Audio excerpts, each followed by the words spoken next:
Je suis Catherine Calpers, je suis une sensitive et aujourd'hui j'aimerais traiter d'un thème qui me pose question pour le moment, et c'est le thème de l'engagement. Et j'aimerais faire une petite pause encore dans mon chantier pour vous parler de ce thème-là. Qu'est-ce qui fait en fait que quand on s'engage à un moment donné, on n'arrive pas à s'engager à fond et à tenir ce qu'à un moment donné, ce dans quoi on s'est engagé. On peut parler d'engagement dans les relations, on peut parler d'engagement dans un travail ou dans un service qu'on veut rendre à quelqu'un, on peut parler d'engagement dans une cause, on peut parler d'engagement de multiples façons. Mais je crois que ce qui pose le problème le plus généralement, on va dire, c'est d'abord, mais d'où m'est venue cette idée d'engagement et qu'est-ce qui fait que je me suis engagée. Et donc, est-ce que je me suis engagée parce que j'ai ressenti véritablement que c'était juste pour moi au niveau individuel et qu'à l'intérieur de mon corps ça disait oui, ou est-ce que je me suis engagée sur base d'une idée? Est-ce que je me suis engagée parce que ça faisait bien ou parce que j'aimerais bien de pouvoir m'engager dans telle chose, dans telle relation, dans telle cause? Et donc, au moment où on décide de s'engager, au moment où il y a ce basculement, qu'est-ce qui a été la raison de ce basculement? Et donc souvent, je crois que on fait cette erreur de s'engager avec une idée de ce qu'on a, de ce qu'on voudrait bien qu'il soit la réalité. Donc ça, c'est une première piste de réflexion. Et alors, la seconde piste de réflexion, c'est quand je suis engagée dans quelque chose qui véritablement fait sens pour moi, donc à nouveau, quel que soit le thème ou le contexte dans lequel ça s'applique, euh, à un moment donné, ça s'essouffle ou à un moment donné, il y a une part égoïste de nous qui revient et qui fait qu'on se recule de nouveau et qu'on n'arrive plus à tenir cet engagement, qu'on n'arrive plus à s'impliquer jusqu'au bout, jusque ce qu'on avait au départ décidé. Et donc à ce moment-là,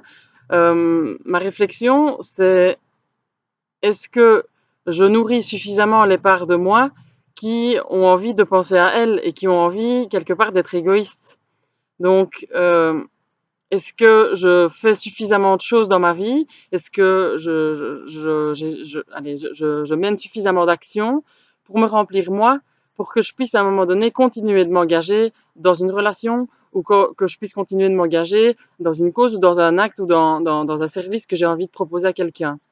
Et donc, voilà, j'avais envie d'insister sur ce point-là parce que si on ne se connecte pas suffisamment à soi, à son corps et à ses besoins véritables, mais à un moment donné, il y a un essoufflement qui est là et il y a quelque chose qui nous empêche de continuer à suivre le chemin qu'on avait décidé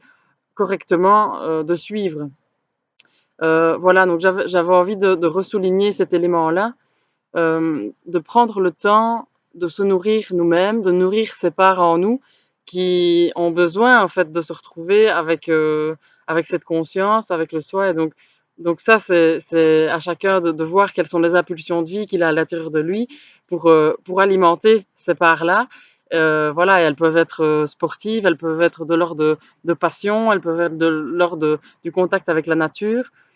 Enfin, quoi qu'il en soit, quelles que soient les impulsions de vie que vous avez à l'intérieur de vous, si à un moment donné vous faites fi trop souvent de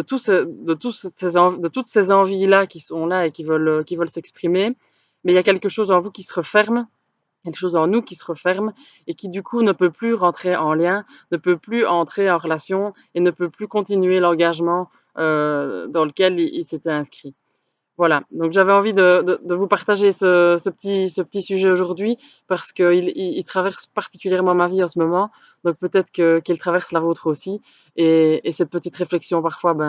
peut donner une nouvelle ligne de conduite et peut nous donner des pistes d'action pour trouver la porte de sortie quand on n'arrive plus à suivre ce qu'on avait décidé de suivre. Voilà, je vous remercie de m'avoir écouté jusqu'au bout et j'espère qu'on se rencontre bientôt.